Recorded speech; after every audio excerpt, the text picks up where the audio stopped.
Hey guys, this is Mike. I am going to show you how to replace a ferro rod from an EverSpark wheel inside this fire beaner, multi-tool carabiner here. A few of our items have this EverSpark wheel technology built into our product line, so if it has that, this video will be good for all those items. This is our maintenance kit, and it contains the items you'll need to replace that ferro rod. I'm going to open this up and show you what the contents are. And let these things fall out. I'll explain what they are in a second here. Fun fact, the maintenance kit material is not actually plastic, even though it looks like it's made from cornstarch. So I guess when you throw this away, it turns into corn or starch or something, but it's good for the environment.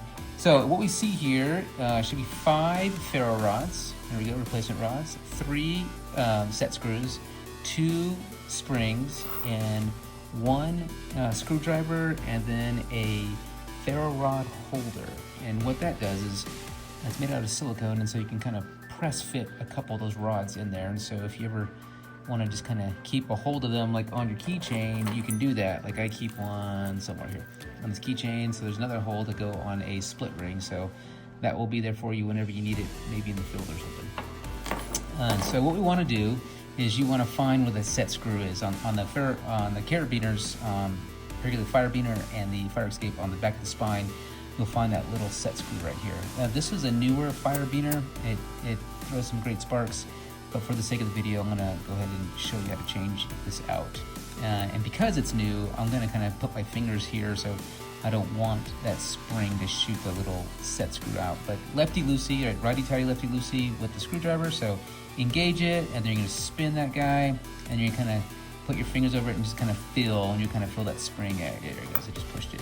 That spring wants to push that out if it has a longer ferro rod in there. So I'm going to pull that out, and then you're going to shake it, and you should be able to get that ferro rod to come out.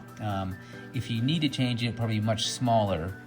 You don't want to keep that small piece in there because it may get jammed up between that spark wheel and the body. So replacing a new one would be a better option. So I'm going to drop the new guy in, let it fall down, take a spring here, drop that in there, and then these little set screws, there's one part that kind of has like a little unthreaded section. It's a little bit smaller neck, and so it'll fit inside that spring.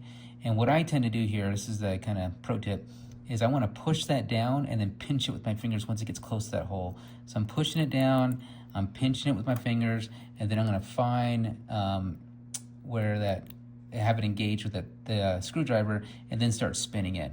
And it's really, when you're pinching with your fingers, you're preventing that spring from shooting your little set screw across the room. So hopefully it goes pretty smoothly for you as well, but I'll turn this in until it's past the spine end of the carabiner, and I just give it a couple rolls, right? And then it should yield you some great sparks. If it feels jammed, then rub it the opposite way, the wrong way, and it kind of smooths out that tip, and then you want to just give it a good push, and then you're back to sparking, hopefully getting your camp stoves going or your campfires. I'll do one for you. This is a tinder. This one I kind of pulled apart already, get a little fiber showing, throw a spark on that, and then get your fires going. So pretty easy to do. Hopefully it's helpful, and I'll see you guys on the trails.